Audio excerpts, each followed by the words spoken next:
Esse é o podcast Áreas Contaminadas, um dos canais de divulgação científica da ECD Training. Eu sou Marcos Tanaka Reis, sejam bem-vindos e bem-vindas.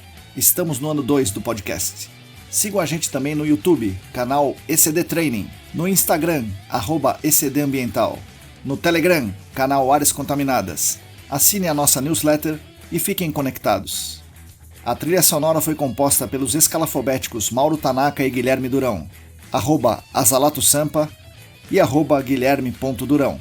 Nossa missão é fornecer conteúdo de qualidade para que vocês ganhem poder pelo conhecimento e ao mesmo tempo dar voz às pessoas do GAC, reconhecendo seu papel e importância pessoal e profissional. O podcast Áreas Contaminadas é um espaço aberto e democrático com opiniões diversas sobre temas ligados ao gerenciamento de áreas contaminadas e ao meio ambiente. Todos e todas são bem-vindos.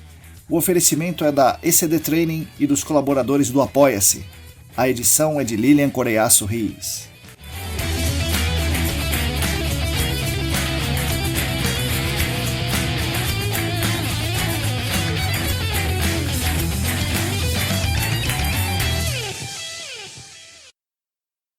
Olá!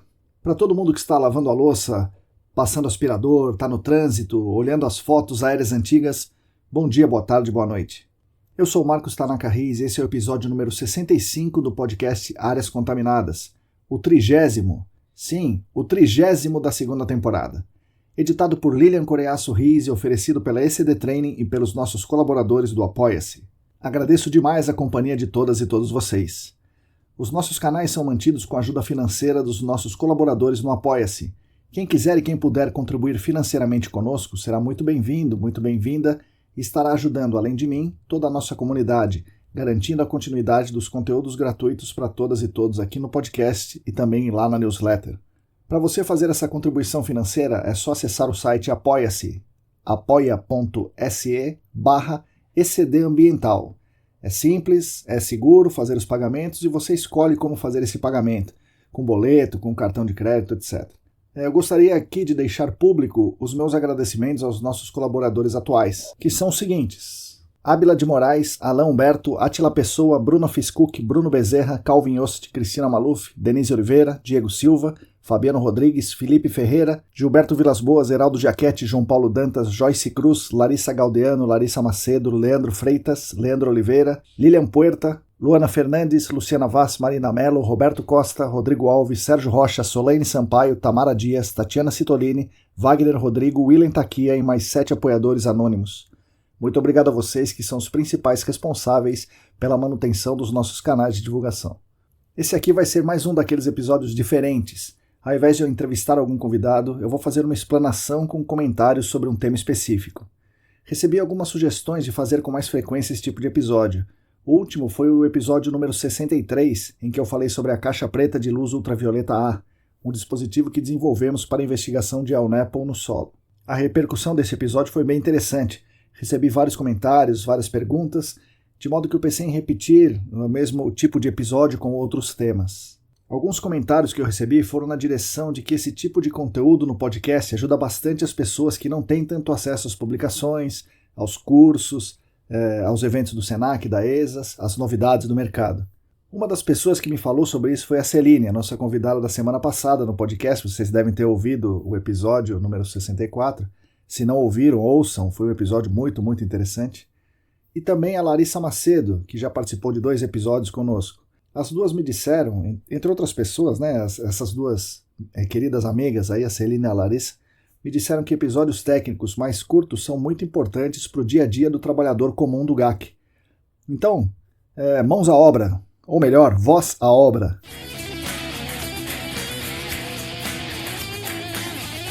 O tema de hoje, então, vai ser o TPH, os famigerados hidrocarbonetos totais de petróleo. Antes do episódio em si, gostaria de dar alguns recados para vocês. O primeiro, estão abertas, ainda por pouco tempo, só até o final de julho, as inscrições para o processo seletivo da 21ª turma do curso de pós-graduação em gerenciamento de áreas contaminadas do Senac.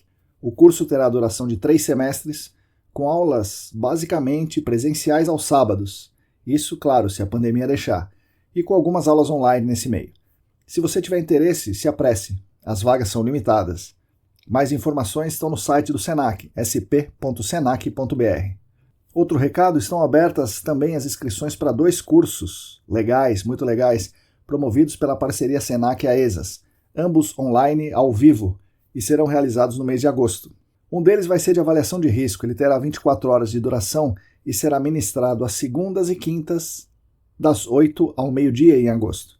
O outro, de introdução ao gerenciamento de áreas contaminadas, com 40 horas de duração, será às terças e sextas, também das 8 ao meio-dia. Ambos os cursos são muito interessantes e importantes para quem trabalha ou pretende trabalhar no nosso mercado. As informações sobre eles estão no site da AESAS, www.aesas.com.br/eventos. O curso de avaliação de risco é mais voltado para quem já trabalha na nossa área e quer se aperfeiçoar nessa etapa do gerenciamento, que é a avaliação de risco à saúde humana. Então é um curso mais técnico, voltado a essa etapa específica do gerenciamento. Já o curso de introdução ao gerenciamento de áreas contaminadas é um curso introdutório que vai dar um panorama geral das áreas contaminadas. Então é muito interessante para quem quer entrar na área, ter algum conhecimento, ou para quem já está na área, mas atua em uma área específica, por exemplo, com amostragem de água, mas quer entender o todo, quer entender toda a cadeia do gerenciamento de áreas contaminadas. Essa semana eu li uma série de notícias que tratam da desigualdade social e econômica no Brasil e também no mundo. Basicamente, os bilionários e milionários, que são 1% mais rico do planeta, concentram 46% da riqueza mundial. Os 11% da classe média concentra 39% da riqueza. Os 33% de pobres detêm 14% da riqueza somente, e aí os 55 miseráveis detêm somente 1% da riqueza. Então, 1% mais rico tem 46% da riqueza e os 55% mais pobres têm 1% da riqueza. O PIB per capita mundial em 2019 era de $11.300 por ano. Isso quer dizer que se o mundo não fosse brutalmente desigual, cada um de nós, habitantes desse planeta, teria $31 por dia. Portanto, não haveria miseráveis nesse mundo. A renda per capita média dos pobres e miseráveis, juntando os pobres e miseráveis, que dá 88% da população, é de menos de $2.000 por ano. Então, se pegar só esse recorte, pobres e miseráveis, 88% da população, é de menos de $2.000 por ano. Lembrando que o PIB per capita mundial, se pegasse todo mundo e colocasse no mesmo bolo, seria $11.300 contra $2.000 dos pobres e miseráveis. E aí eu li um texto muito legal do historiador Leonardo Rossetto, que diz que a concentração de renda vai muito além da questão financeira, que é essa que nós acabamos de tratar aqui. É também a concentração de terras, concentração de equipamentos e concentração de técnicas de produção. E mais curioso, é também, se a gente pensar, a concentração até mesmo do conhecimento. E aí, pensando nessas notícias e linkando com o episódio histórico da semana passada com a Celine Coutinho, penso que estamos aqui, nesse podcast, nessa newsletter, inseridos nessa luta contra a desigualdade. Há uma desigualdade do conhecimento causada fundamentalmente por questões socioeconômicas e históricas, como pudemos ouvir no episódio do podcast, e é nossa obrigação combater isso. Dentro do GAC há também essas desigualdades, essa desigualdade de meios de produção e também desigualdades de conhecimentos.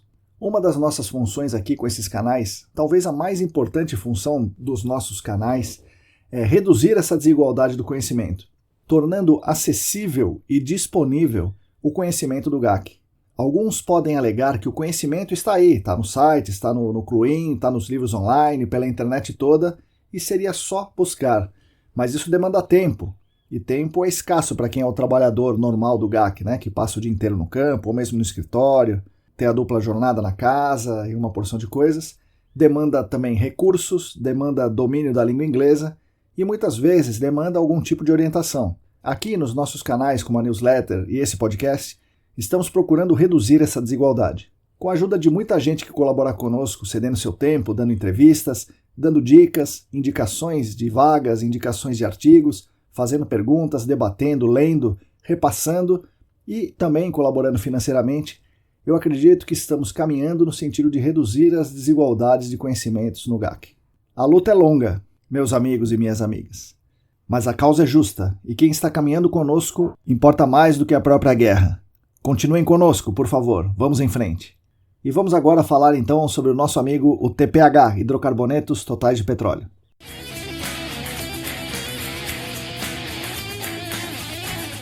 Começando pelo princípio, os TPHs não são uma substância química única, como é, por exemplo, sei lá, o benzeno, o naftaleno, o PCE, o chumbo, o clorofórmio. O TPH é um conjunto de substâncias. É um amontoado que conhecemos, mais ou menos, né, por meio de análises em cromatografia, de substâncias que compõem o petróleo ou seus derivados, como gasolina, diesel, querosene, óleo combustível, óleo lubrificante e uma série de outros produtos. Nas análises de TPH, há até algumas substâncias que interferem nas análises, ocasionando falsos positivos para o TPH. Basicamente, analisar os TPHs servem para identificarmos aí semi-quantitativamente, ou seja, a gente consegue ver uma tendência, o que é maior, o que é menor, se existe ou se não existe. Então vamos identificar semi-quantitativamente as substâncias que não conseguimos diferenciar com exatidão dentro de uma amostra contendo hidrocarbonetos de petróleo. Dentro desse balaio aí entram as substâncias químicas de interesse conhecidas, como os BTECs e os PAHs, e outras menos conhecidas, por vezes pouco diferenciáveis. Se o TPH não é uma SQI, não é uma substância química de interesse, porque ele não é uma substância química, embora seja de interesse, então, em tese, não podemos dizer que uma área está contaminada por TPH, pois, primeiro, ela não é uma substância química, segundo, não se pode dizer nada sobre o nível seguro de consumo dessa substância, ou melhor, dessa não substância. Isso certamente é um problema, pois imagine só, uma água com concentração muito elevada de TPH, digamos 60 mg por litro, 60 mil microgramas por litro. Como não há nenhum padrão, podemos consumir tranquilamente essa água? O padrão diz que sim, podemos, já que não há padrão. 60 mg por litro de TPH, você tomaria essa água? Como reguladores, ou como profissionais, podemos liberar essa água para o consumo humano? Então havia uma série de dificuldades de ordem prática. Havia sabidamente uma adição de substâncias químicas no ambiente. Essas substâncias vinham de um produto vazado que era um derivado de petróleo, mas não era possível diferenciar e quantificar essas substâncias. Aí, durante o início das investigações de áreas contaminadas no Brasil, ou melhor, no estado de São Paulo, a recomendação era que as amostras de solo e água subterrânea fossem analisadas para BTECs e PAHs, em alguns casos para os TPHs. Esses alguns casos eram, basicamente, fontes potenciais de óleo lubrificantes, como áreas de troca de óleo. A ideia era que os combustíveis, como o diesel e a gasolina, poderiam gerar plumas de fase dissolvida ou de fase retida de substâncias conhecidas, que representam, eventualmente, se estiverem numa concentração alta, que representam um risco à saúde humana, como realmente os BTECs e os PAHs, bastando conhecer a interação dessas substâncias com o meio e com o receptor para saber se deve ser tomada alguma ação, como fazer uma remediação, por exemplo.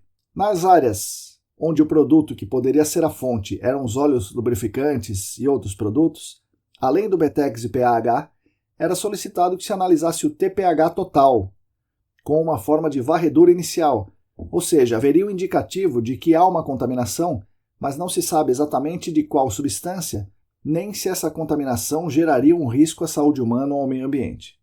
Mas aí chegamos num problema. O que fazer com esse valor de concentração encontrado no solo ou na água subterrânea? Lembre-se, estamos falando aqui do início dos anos 2000 no estado de São Paulo, onde praticamente todos os postos, bases, sistemas retalhistas e empresas que tivessem armazenamento de combustíveis foram solicitados a investigar a sua área. Então não bastava um screening químico, era necessário ter um corte claro para alguma tomada de ação. Senão, os responsáveis técnicos e legais procuravam várias brechas para não precisar fazer o que era necessário. Então era necessário um corte, um corte claro aí para estabelecer alguma tomada de ação. Esse corte veio nos famosos valores limites da lista holandesa, utilizados na primeira versão do Manual do Gerenciamento de Áreas Contaminadas da CETESB. Essa lista holandesa dizia que as concentrações máximas de TPH total em solo deviam ser de 1.000 mg por quilo e na água de 600 microgramas por litro. Esses valores foram adotados pela CETESB como padrão e se tornaram os valores orientadores para o TPH total. Essas concentrações vieram de faixas de TPH com maior probabilidade de risco conhecido, como os aromáticos e cadeias médias ou cadeias leves. Então a ideia por trás desses valores é que, de modo conservador, todo o TPH seria considerado dentro da faixa com maior risco. Ou seja, se as concentrações ultrapassassem esses limites, a área seria considerada contaminada sob investigação e medidas adicionais teriam que ser tomadas, como, por exemplo, fazer uma investigação detalhada, entre outras coisas, contendo a delimitação tridimensional das plumas e uma avaliação de risco à saúde humana, especialmente para as vias de exposição que não fossem a gestão de água subterrânea. Os responsáveis legais não gostaram, porque eles alegavam, com razão, que se fosse uma mistura complexa não resolvida, por exemplo, como é que eu estou considerando que a mistura complexa não resolvida gera o mesmo risco de um benzeno, né? Então, deveria-se ter alguns mecanismos para diferenciar essas coisas. Os responsáveis legais mais organizados pensaram nisso. Bom, mas enfim, vieram alguns problemas de ordem prática. Os softwares comerciais de avaliação de risco, como o famoso Rebecca, consideravam algumas frações de TPH para calcular o risco para inalação de vapores e mesmo para o contato dermal. Portanto, as análises químicas deveriam considerar o TPH fracionado, mas as frações naquele momento, início dos anos 2000, eram das faixas como DRO, que é do diesel, GRO da gasolina e ORO, que são óleos, e não cabiam muito bem no software. Então, muitos trabalhos eram conduzidos por precaução, ou considerando cenários muito restritivos, ou por questões comerciais, fazendo uma remediação do TPH até abaixo do limite da lista holandesa. Um trabalho interessante que conta essa história é de Kolesnikovas e Duarte, de 2002, publicado na revista Águas Subterrâneas. Vou deixar o link na descrição desse episódio.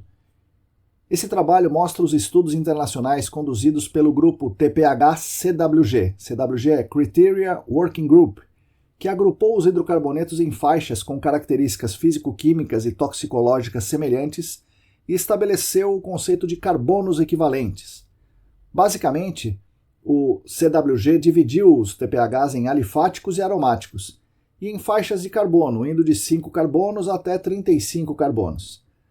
Nesse estudo, os limites de risco para hidrocarbonetos alifáticos de cadeia longa, maior do que 21 carbonos, equivalentes, os limites eram muito superiores aos limites para faixas, por exemplo, aromáticas de 6 a 7 carbonos, que incluem, por exemplo, benzeno e tolueno. E assim os critérios deveriam ser diferentes para cada faixa. Claro que os responsáveis legais mais organizados, com mais corpo técnico dentro do GAC e com mais respaldo internacional, passaram a pressionar para que o TPH total não fosse considerado um contaminante, porque ele era muito restritivo e não era uma única substância química de interesse.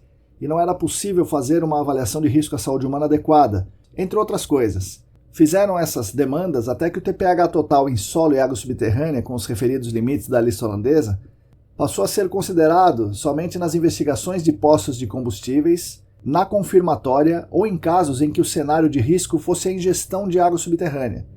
Nas detalhadas em que o cenário de risco fosse a inalação de vapores, considerava-se que não haveria risco a partir das concentrações de TPH. Se houvesse algum caso em que as concentrações de TPH total na água estivessem maiores que os 600 microgramas por litro, e essa fosse a única SQI, lembrando, não é uma SQI, mas vamos considerar aqui dessa forma por enquanto, seria então proposto o famoso polígono de restrição de consumo de água subterrânea. Deve ainda ter muitos desses por aí, polígonos de restrição, considerando uma contaminação por TPH total maior do que 600 microgramas por litro. Devemos lembrar que, se há TPH em fase dissolvida, é provável que, em algum lugar daquele site, haja um LNAPL não identificado. E não foi identificado porque provavelmente foi usado poção. Poção é aquele poço de monitoramento não afogado com 3 metros de seção filtrante. Isso, como já falamos muitas vezes aqui, não é a forma mais adequada de se investigar esse LNAPL. Se por acaso foi encontrado TPH no solo em concentração maior do que 1000 mg por quilo, é certeza que há LNAPL no site. E ainda mais considerando que as investigações naquele tempo, e acho que ainda hoje, são feitas amostrando o solo somente até a franja capilar, algo sem sentido técnico nenhum. Antigamente, não havia também nenhum cuidado com a preservação das amostras de solo, e o critério na seleção dessas amostras era muito falho, e entre outros problemas. Se com todas essas falhas havia concentração de TPH acima desses 1000 mg por quilo, quase com certeza havia LNAPL ali. E eu gostaria de fazer um parênteses aqui. A concentração do TPH em solo pode e deve ser usada para estimar a saturação do LNAPL, de acordo com um trabalho muito legal do Elias Teramoto e colaboradores, que vou também deixar a referência na descrição desse episódio. Bom, desconsiderando essa questão do LNAPL, que estava implícita na ideia original da CETESB de que o TPH era um screening inicial apenas, um sinal de alerta para se investigar melhor a área, Ao invés de se propor que o limite da lista holandesa para o TPH era somente um alerta para se fazer uma investigação aí mais criteriosa, que não fosse baseada somente em poções, a CETESB optou por uma solução mais simples, legalmente correta, tecnicamente eficaz e que atendia às demandas, e retirou da sua lista os valores orientadores para TPH total. Isso, como eu falei, atende à ciência, atende à legislação, porque o TPH não é uma substância química, como já falamos. Também já falamos, mas não há limite conhecido de risco para esse conjunto, chamado TPH total. Havia uma brecha para os responsáveis técnicos mais criteriosos poderem continuar usando o TPH total como um tier, ou seja, como uma etapa para verificar a necessidade de mais investigações. Mas no dia a dia, acabou não ocorrendo isso. O TPH simplesmente saiu do radar do nosso mercado em algum momento a partir de 2016, 2017. Raros foram aqueles que usavam como deveria, ou seja, como um indicativo de que pode haver mais coisa além daquilo que ele está vendo nos poções. Outros consultores optaram por continuar seguindo um padrão internacional da lista holandesa. Essa lista, nas minhas pesquisas que fiz recentemente, já atualizou seus parâmetros e o TPH total não consta mais na lista holandesa. Podemos encontrar ainda na internet os valores antigos de 1994 que foram utilizados como base para a CETESB no início dos anos 2000. Mas eu não encontrei, nas listas atualizadas da Holanda, nenhuma menção aos valores que tanto nos acostumamos a ver e usar aqui no Brasil, que é os 600 microgramas por litro e os 1000 miligramas por quilo. E aí, com a DD 38 em vigor e a ausência do TPH na lista dos valores orientadores da CETESB, o que fazer? Deve-se fazer o que a própria DD manda. Na ausência dos valores orientadores da CETESB, deve-se procurar na legislação internacional algum valor. Aí temos normalmente a preferência por usar os RSL, Regional Screening Levels, da EPA. Eu coloquei a tabela na newsletter e vou deixar o link aqui também na descrição para vocês. Os RSL foram atualizados agora, em maio de 2021. Então é bom você conferir se você está usando os valores corretos, porque como foi muito recentemente atualizado, faz 2 meses, talvez você esteja usando o valor do ano passado ou do ano retrasado. É bom você dar uma olhada lá. Mas enfim, se você olhar nessa tabela dos Regional Screening Levels, você vai notar que não há um valor limite para TPH total. Você deve estar pensando assim, o que eu vou fazer? Bom, os Regional Screening Levels apresentam 6 faixas para o TPH. Low, Medium e High, que é baixo, médio e alto, e Aliphatic e Aromatic, ou seja, tem 3 faixas alifáticas, que é baixo, médio e alto, e 3 faixas aromáticas, também baixo, médio e alto. Então, 3 mais 3 são 6 faixas. Portanto, algo muito importante, não há valor limite para TPH total. Então, aqueles 600 microgramas por litro não valem. Você precisa destrinchar o seu TPH em frações e comparar cada fração com os valores do RSL para solo e água subterrânea. Os limites nos RSL vão de 5,5 microgramas por litro, quase igual ao benzeno, né, que é 5. Então vai de 5,5 micrograma por litro, e isso está na faixa do aromático médio, e o limite vai até 60.000 microgramas por litro. 60.000 microgramas por litro. Isso para alifático alto, né, com grande cadeia de carbono. E aí, alifático e aromático, tudo bem. Certamente você sabe o que é, mas o que significa aí, para a EPA, baixo, médio e alto? O já citado CWG, Criteria Working Group, separa as faixas em 4 a 8 carbonos seria o low, 9 a 16 seria o medium, e acima do 17 seria o high. Vários estados dos Estados Unidos têm entendimentos diferentes para a separação de faixas. Tipicamente, o Texas permite concentrações maiores de várias faixas. A Califórnia permite concentrações mais baixas e Ohio ainda mais baixas. Cada estado tem faixas diferentes dos carbonos equivalentes. Então temos para todos os gostos. Aqui no Brasil, os laboratórios estão acostumados a fazer o TPH fracionado com frações do Rebecca, ou também chamados de TPH fracionado CWG, que são as frações que eu acabei de falar, ou pelo menos eram, né, até um tempinho atrás, quando eu pesquisei no laboratório brasileiro. A alternativa que temos, portanto, é a seguinte. O TPH é um parâmetro de interesse? Se for, devemos amostrar na fonte o solo e água subterrânea e analisar aí o TPH. E aí temos 2 alternativas. A primeira é solicitar a análise de TPH total, ou de TPH fingerprint, total ou fingerprint, como screening, e se não aparecer nada, a área está livre. O nada aí no caso é inferior ao menor valor que está lá no Regional Screening Levels, que é 5,5 micrograma por litro. Tá? Se aparecer menos que 5,5 micrograma por litro, a área está livre, né? Porque você pegou o total e comparou com o mais restritivo. Se apareceu acima desse valor, aí você precisa mostrar novamente e solicitar a análise do TPH fracionado para ver qual fração que essa concentração aparece. E a segunda alternativa é você, logo de cara, já solicitar o TPH fracionado direto. Por que eu dou a primeira alternativa, né, de você analisar o TPH total ou fingerprint no início? Porque é uma análise mais barata. Mas você já pode partir direto para fazer o fracionado. A fração que os nossos laboratórios fazem é a fração do Rebecca ou fração CWG. E é isso que você deve pedir para o seu laboratório. Bom, isso aqui é um pouco diferente do que eu falei nas minhas recomendações para a investigação do El-NEPL, onde, entre outras coisas, eu sugiro que se faça uma amostragem de solo com várias varreduras ali, né, ultravioleta, PID com aquecimento, shake test e tal, e eu peço lá que se faça análise química para o TPH fingerprint. Mas ali o objetivo é detectar e quantificar a massa do El-NEPL e não verificar se a concentração no solo apresenta risco à saúde humana. Para a finalidade de avaliar o risco, deve-se analisar o TPH fracionado. Na minha opinião, o melhor documento para avaliação de risco em áreas com TPH é o do ITRC.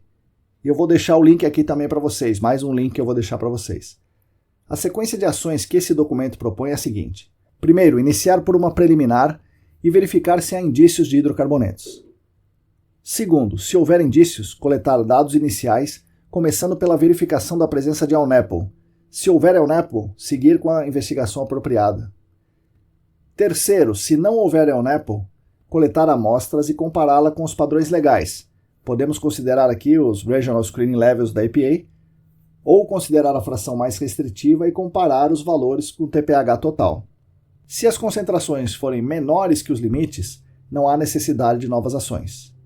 Aqui no Brasil, dependendo da etapa, é conveniente propor campanhas de monitoramento da água subterrânea, se essas concentrações estiverem dissolvidas. Quarto, se houver concentrações acima dos padrões, aí acima dos padrões das frações do Regional Screening Levels, para água ou para solo, ou iniciar a intervenção, ou coletar mais dados. E aí a intervenção pode ser medidas de engenharia, controle institucional ou remediação, por exemplo, uma escavação.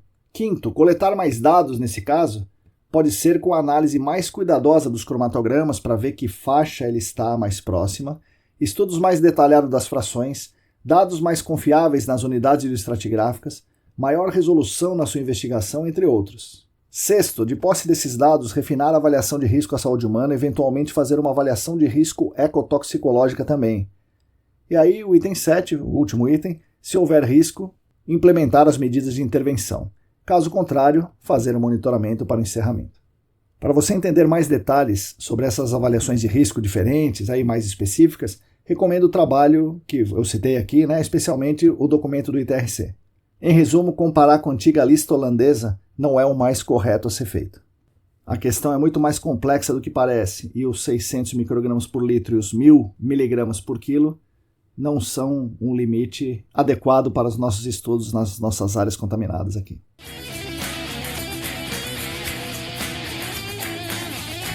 Bom, espero que vocês tenham gostado desse episódio. Aguardo suas críticas, suas sugestões, comentários, opiniões e tudo mais.